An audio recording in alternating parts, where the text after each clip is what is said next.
Hi, my name is Hugh Lloyd and I'm a Business Account Manager with RAP Cymru, and this presentation is to give you a brief introduction to the Circular Economy Fund, its objectives, application process and contacts should you have any questions regarding applying.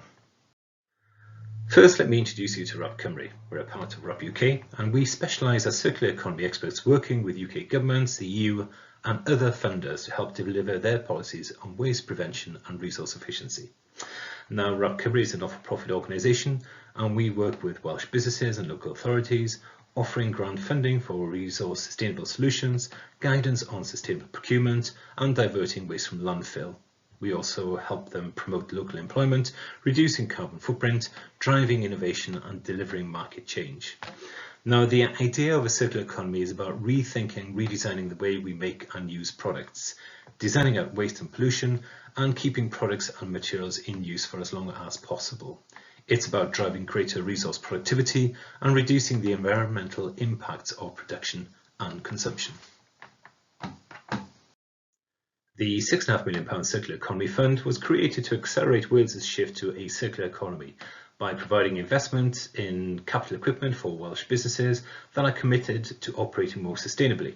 The Circular Economy Fund is there to do two things: to drive the market for recycled materials, and these are plastics, card, paper and textiles, or prolong the economic life of products through the reuse, remanufacturing and refurbishment of items. Now, RAP Cymru administer the fund via the two following grant schemes, which I'll go through in a bit more detail. The first is the Small Scale Grant Programme, with applications for grants up to £201,000 with an intervention rate of up to 60%. Now, the total value of your project should be between £75,000 and £335,000, so you can apply for a grant between £45,000 and £201,000. Now, grants are awarded under the UK International Obligations on Subsidy Control, which have superseded the EU de minimis regulation limits. So, is your business eligible? These are the 5 questions I would ask to make sure that you are suitable for the grant. So the first one would be, is your project based in Wales, or is the benefit realised in Wales? If the answer is yes, you can go to the second question. So are you a manufacturer, remanufacturer, or engaged in the preparation or refurbishment of products for reuse? That is, you are not reprocessing raw materials and you are making something available to the market as finished goods. So if that's the case, you move on to the next question I would ask. Your proposal must increase the use of recycled plastic, card, paper or textiles in existing or new products, or aim to extend the lifetime of products and materials through preparation for reuse, refurbishment or remanufacturing activities. Now, large-scale projects must be beyond the state-of-the-art, i.e. over and above normal practice in your industry. Now, for projects seeking to extend the lifetime of products and materials, furniture, electrical equipment, clothing, shoes and textiles, now these are priority materials, but other materials may be considered if applicants can show that there is a market failure. So the next one would be, are your input feedstock materials from post-consumer end-user sources? So that is, this material you're dealing with is not defined as waste. They must have completed their original intended use and be ready and safe to be used again. And if relevant, they should meet the end of waste criteria, and that you can actually look up on the .gov website. And the materials must be deemed as good as virgin materials.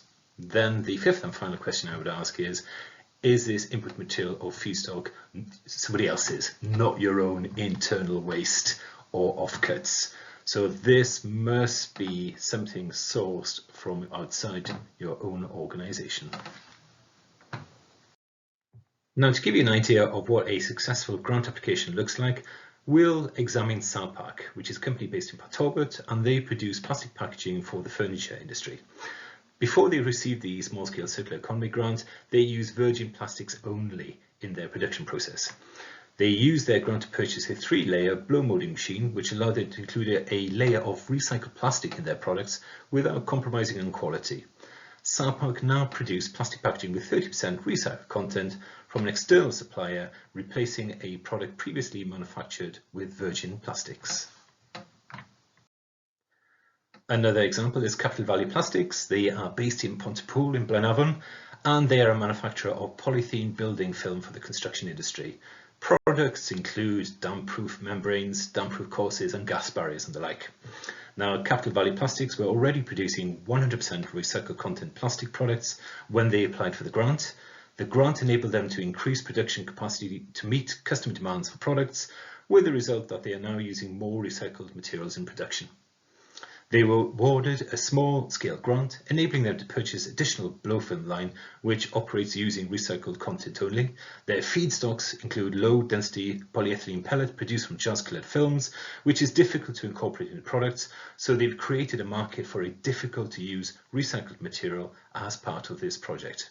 Now, for other successful applications, I suggest you have a look at our website, which is www.rapcymru.org.uk, and you'll see that there are other examples in both using recycled content and reuse.